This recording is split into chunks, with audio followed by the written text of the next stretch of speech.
Hi, everybody. This is Gad Saad.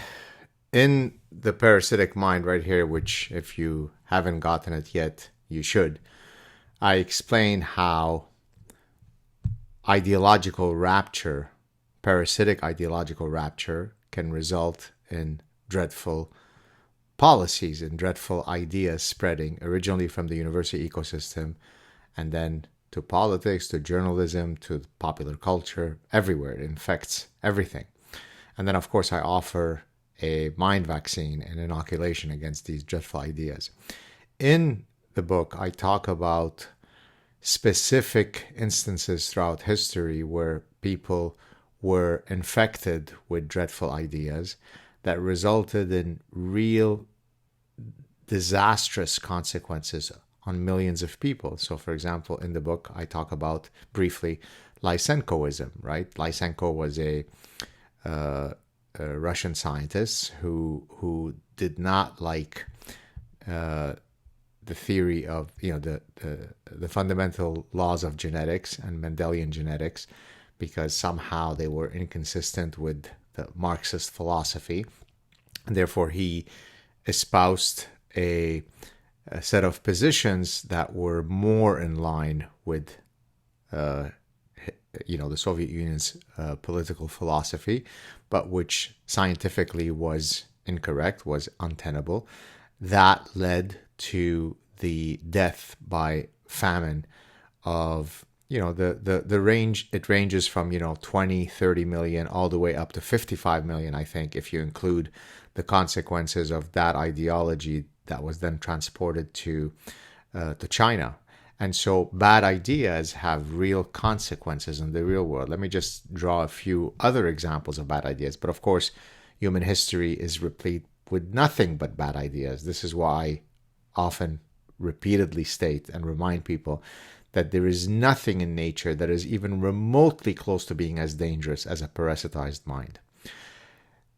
Take, for example, in the early 2000s, there was a myth that spread like wildfire throughout South Africa that basically said that if you wish to protect yourself from contracting HIV and then AIDS, then if you raped a baby, that's called, I think, the virgin cleansing myth or something to that effect, then that would inoculate you from the HIV and AIDS. You could look it up. You could do a Google search on it and find all sorts of articles. And there was a massive outbreak of child rapes, infant rapes, baby rapes, because people were parasitized into believing that, yeah, that makes sense.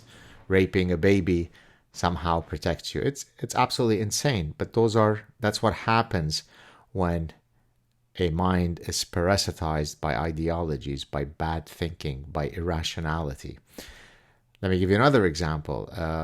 These two examples, I recently saw them on a Nova documentary series, but of course I had heard about these stories in the past. The ancient Egyptians have a great reverence for feline species, for cats, and part of praying to, I can't remember the name of the deity that's related to cats, was that they would sacrifice actual cats to that deity, because then the deity would pay attention, given that she's the feline deity or something to that effect. And then, of course, the logic is, well, you could sacrifice one cat, that won't be as good as sacrificing two, which is not as good as sacrificing 10. And so the ancient Egyptians went through a whole period where they would breed thousands upon thousands of cats for no other purpose than to eventually sacrifice them. So if you were a cat in that time period, and if you knew that the humans walking around you were parasitized with that particular idea, well, good luck to you.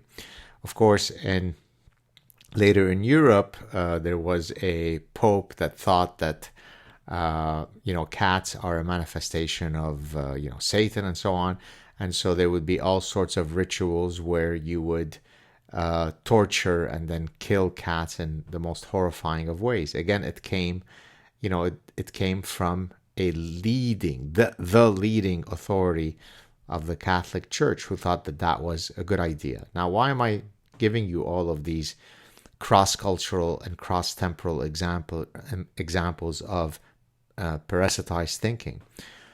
We're going to come to our favorite cackler, Kamala Harris, right?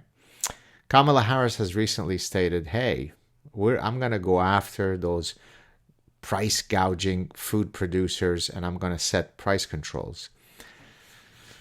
Now that sounds nice to a lobotomized idiot who might hear this because, hey, I'm paying too much for my meat and I'm paying too much for my eggs, and it must be because, those corporations are greedy, and if I can get a benevolent, kind, empathetic, compassionate woman like Kamala Harris to come along and set a price control, then hey, that's good for me. And again, communism sounds like a kind, compassionate, empathetic ideology to 5-year-olds or to the perpetually lobotomized.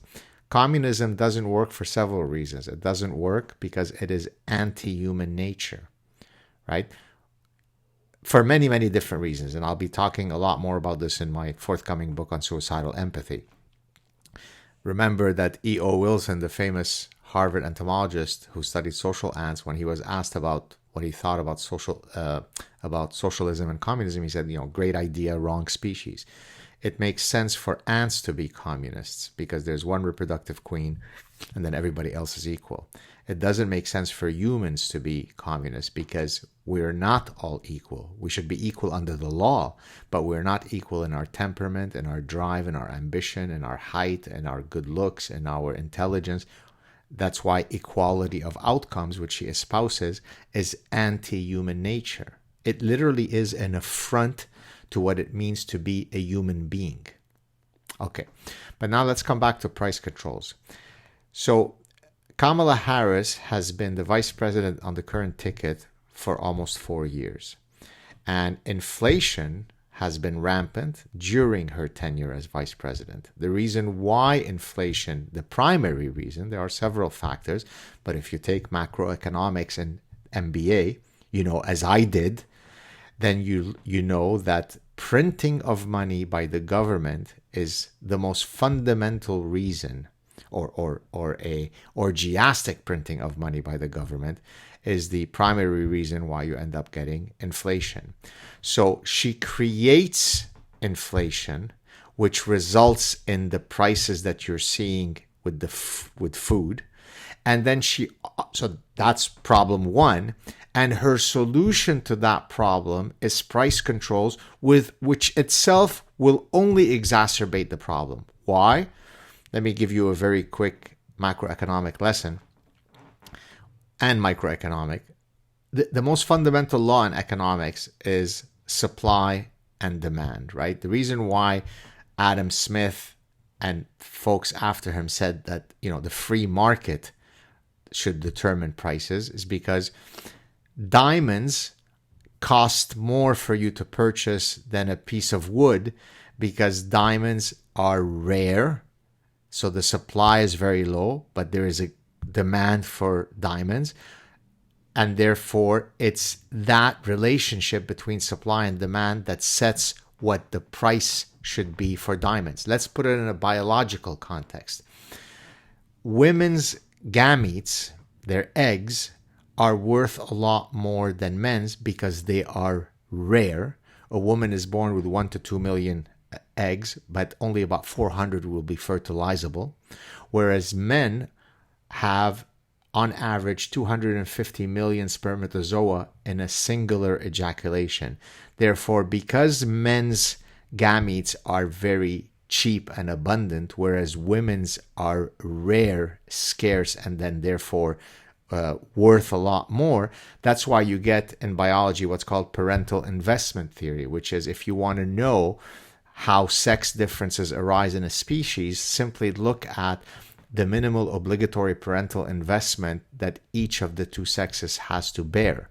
And of course, in the human context, as is true of most species, females bear a much greater cost, if only because of that inequity in gametes. So I can put that biological reality in the language of economics, right? So it's a universal law, this supply and demand. When you impose price controls, especially, by the way, in the food industry, the prices have arisen not because greedy corporations are gouging consumers. It's because the cost to the food producer has gone up. Their margins are still very low. I don't know what it is. I think it's 1 or 2%. So if you put a price control on them so that it becomes impossible for them to be in business, they will go out of business. When they go out of business, that's why you end up having scarcity of foods in the food stores as you have in Cuba and in the Soviet Union. So anyone who has an inkling of a brain, anyone who's passed by an economics department or a business school, or has anything mimicking neuronal activation in your brain, knows that that's an astoundingly faulty position to take. A bad idea, a parasitic idea, will always result in the same outcome. If I make 20 people jump off of a rooftop, there is no worldview where gravity ceases to exist. In 20 out of 20 cases, we can exactly predict what will happen to that person if we drop them from a 40-story building, because gravity exists in the real world. Your political ideology does not transcend gravity. So when you hear people espousing, like Kamala Harris or others, forgive student loans, set price controls, and all the rest of the socialist communist things, those things don't work because they violate fundamental tenets, universal tenets, that are very, very predictable. So there you have it. But the problem arises because if I am a person who is facing difficulty in meeting my grocery bill, it sounds good to hear, hey, I'm going to put a price control on those greedy food suppliers. Or, hey, it's a great idea if you give me $25,000 for my first starter home. What do you think happens to house prices if you do that? It's unbelievably frustrating. It always brings me back to what Plato said about democracies. It pains me that so much of the misery that humanity faces always comes down to faulty thinking. Have a good day, everybody.